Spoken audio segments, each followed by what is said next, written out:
to our very first noon at the Nerman this year.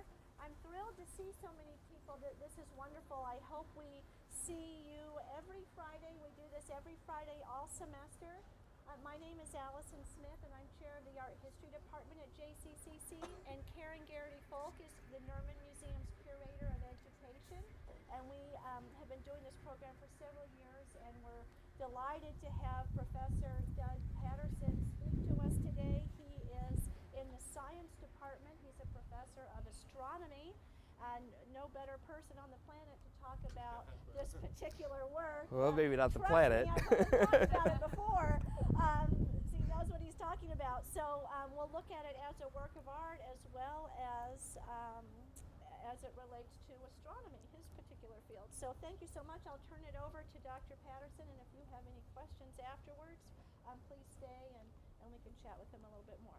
Well, I do want your input on a little bit here as we look at this sculpture. Of course, it was originally over in the quad next to where the fountain is now, and the original intent, in addition to being functional astronomical devices, functional sculpture, but it was also designed to be a place of contemplation, right? Am I thinking right on that? Yes, sure. And so to think about our position in the cosmos, and we've got devices here to not only just think about that and contemplate on it, but also to measure it. All these devices are functional, save one, which was intentionally put in backwards, and we'll see if you can figure out which one that is here in a bit. But there's a wealth of devices, and let me start off this one here in the far corner.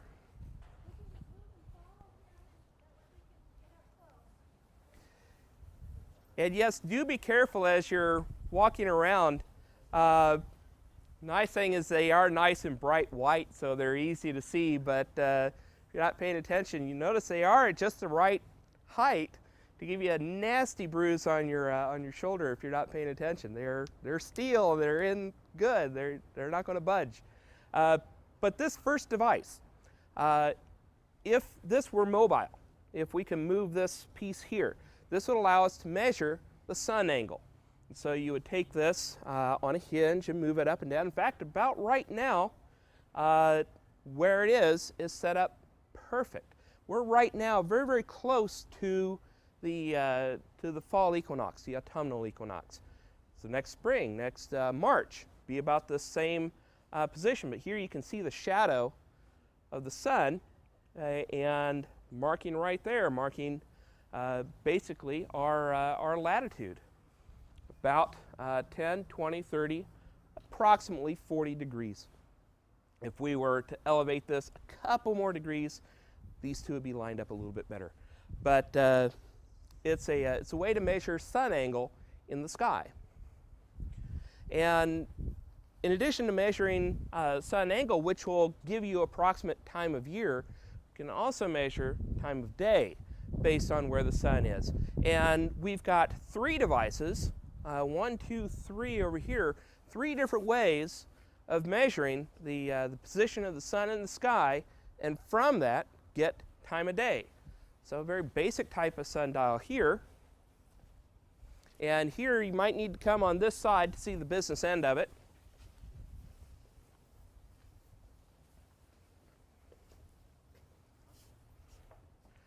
But here we've got basically a pole and then some graduations here, some lines, and the shadow of the sun from this center rod, the center pole, will allow us to tell exactly what time of day it is, from 6 in the morning to noon to 6 p.m. if the shadow's right down that way. But now, of course, what time is it by your watch right now? It's a little past noon, right? 12:10. But if we look at this shadow, it says it's not quite noon. Of course, something like this is going to measure local time, local solar time. It's going to be very different than what we call time by our watch. Right now, Central Daylight Time, right? In fact, it's not only just messed up because of the time zones, these arbitrary boundaries that we made, but also because we've tried to somehow legislate when it's going to be daylight, right? By adding an extra hour. I've heard the daylight savings time thing is taking 3 inches off the bottom of your sheet and sewing it to the top, thinking it's going to be longer. But anyway, so really, it's not 12:10, right? But it's really 11:10 standard time. And then we think, well, that's centered at Chicago, not here. And so that'll even displace it a little bit more. So this is going to measure local time, local solar time. And so when this is right at noon here, you look at your watch, it won't be exactly noon, but if we're in standard time, it'll be close. If we're in daylight savings time, it'll be closer to about 1 or 1:30, somewhere around there. So if you come back here at about 1:20-ish, and you'll see this pretty much straight up and down. This other piece over here is a different way of measuring the position of the sun, but still doing the same sort of idea, using shadow, or in this case, a spot of light on basically a grid, a scale, to measure the time of day. So you take this and you tilt it up so that it's pointed flush with the sun, and we can see a little dot of light right in here. You guys back there can't see this, but on the front there's a little spot of light right there, and when it's right at local noon, that dot will be right there in the middle, right there in the middle. Now, these two are set up in the right orientation, that is facing south. If we look at this last piece, it's backwards, isn't it? And so one of the things I enjoy doing is just bringing people out here after they've already learned about the position of the sun, motion of the sun across the sky, and just ask them to wander around, take a look, and see which one is not like the other, as the old saying goes. If this were flipped around, tilted up, we could see all the graduations up here to mark the time of day based on the location of this pointer beam here. But with it flipped around, it'll still work, but not quite like the graduation showed here. So very interesting to see this backwards, especially how carefully all the others put. Kind of gives someone a little bit of pause. But you can still tell local noon with this, right? In fact, you could even tell all the other angles as well, all the other times of day, as we do have a noon line, 6 a.m., 6 p.m. And so we could still measure all the times of day, but just not with the graduations up here, but with those down here. So you can see the shadow here not quite to the noon line. Again, agreeing with all the others. But those are these four here, and let me stop here and ask if there are any questions about any of these four devices. Why did they turn this one around? That was the artist's prerogative. Again, this was designed to be a contemplative garden, and so it's I presume it was a matter of creating a point of reflection. You might be able to help me out with that. Teaser. Yeah. Karen probably could. Do you want to comment on that? I don't really have any information about his decision on that, but I kind of figure it could be aesthetic in terms of the composition of the piece. Just trying to draw your eye back in towards the center. That would be my hunch. Okay. Because the artist has been passed away for 20 years now, so he's not around to ask.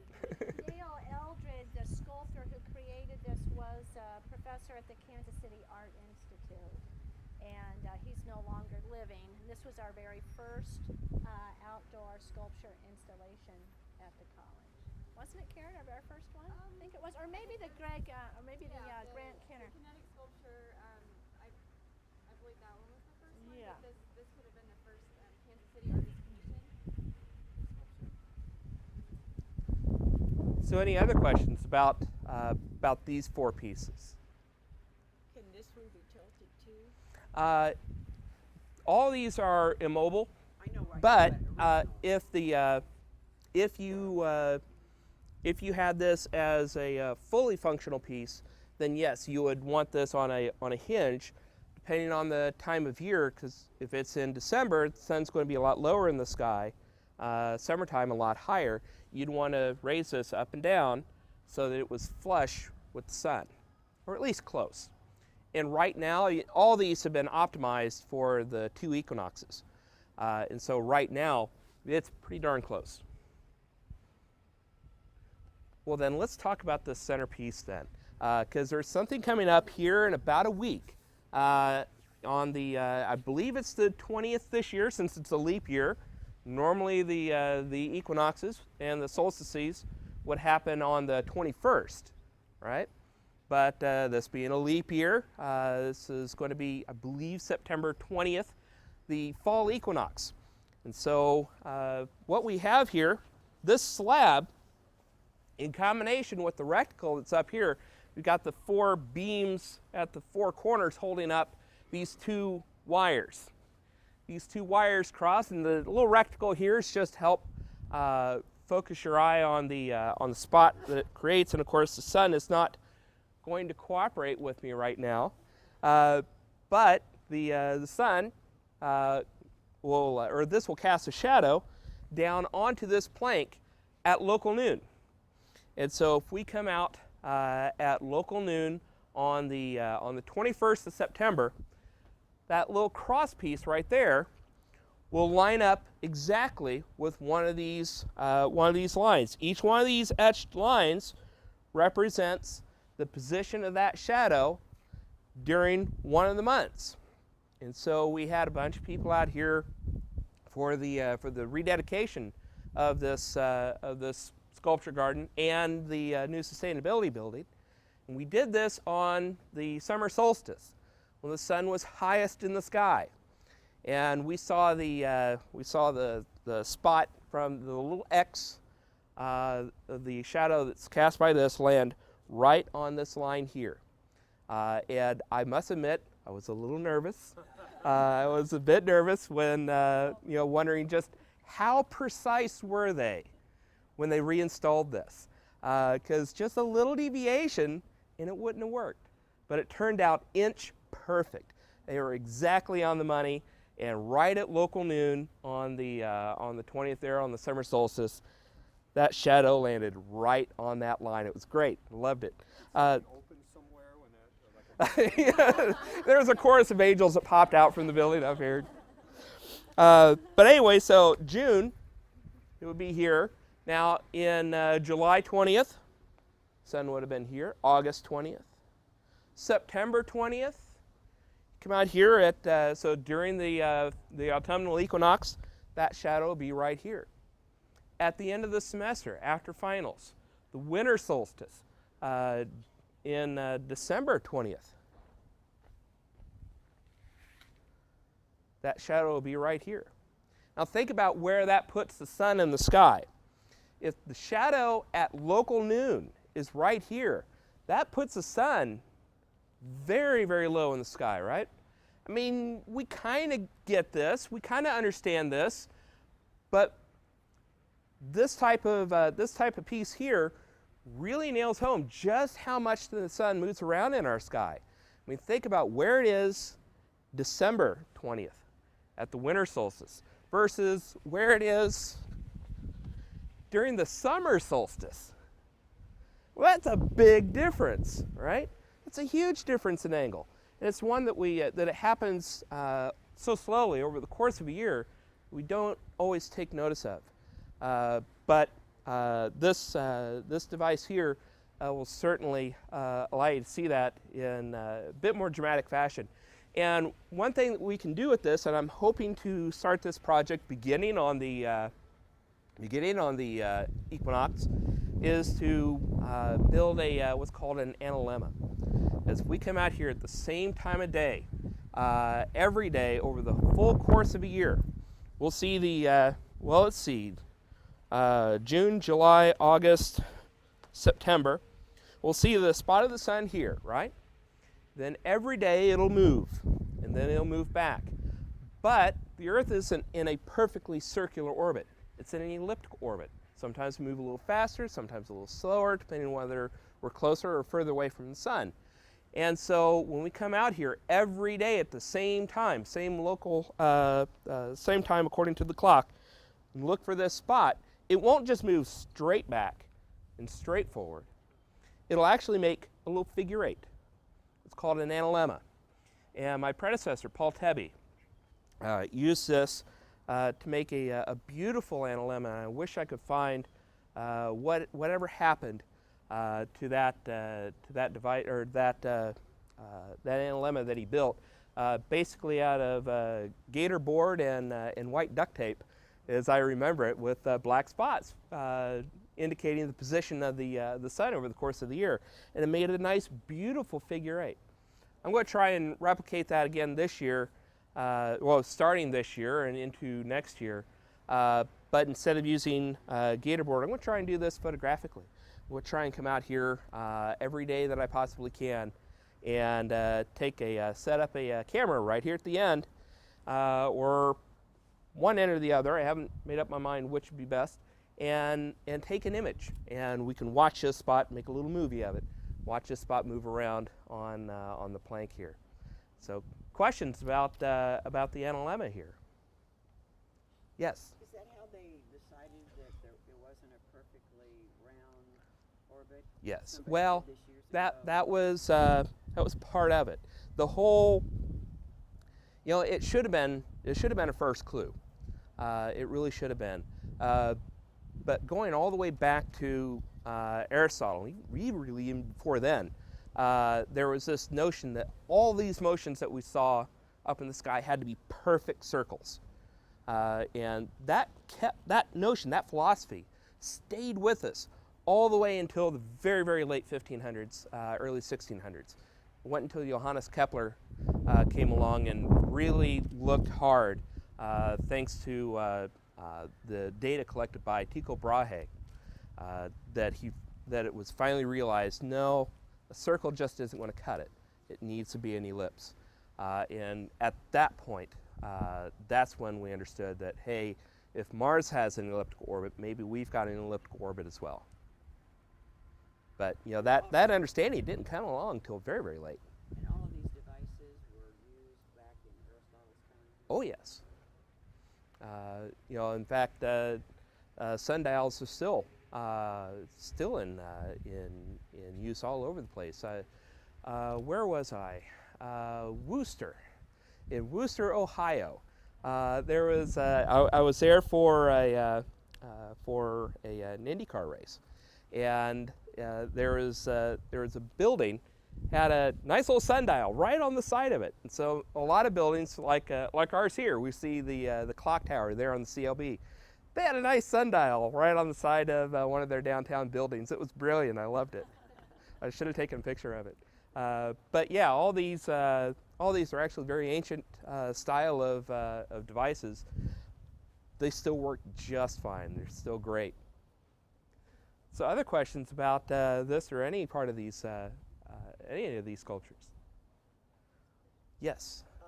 So all of this sculpture, all of these devices would work even with this line that you were so happy that lined up, as long as they're in the big picture, in this big one, as long as it is, that slab is in the exact location within these four corners. Is that the right? process? So in fact, the posts here have changed from the original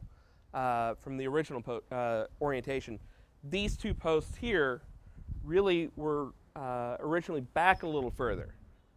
But what is really important isn't the location of these four posts, but the location of that reticle, where that cross is relative to this slab. That's what was important. The orientation of these four devices, so long as they're facing south, due south, then they're good. Or in the case of this one that's backwards, they flip it around due north. Yes? Do you have a favorite of the early astronomers? I know that's an impossible question, but if you were to it's a toss-up. I do like Aristarchus of Samos. He railed against the prevailing notion that we were at the center. The prevailing notion is we're at the center, everything goes around us, and from an observational standpoint, you can support that, right? I mean, it doesn't feel like we're moving, and we see all this very rapid motion in the sky, so obviously it must be them in motion, not us. And you can still build a good model with us at center.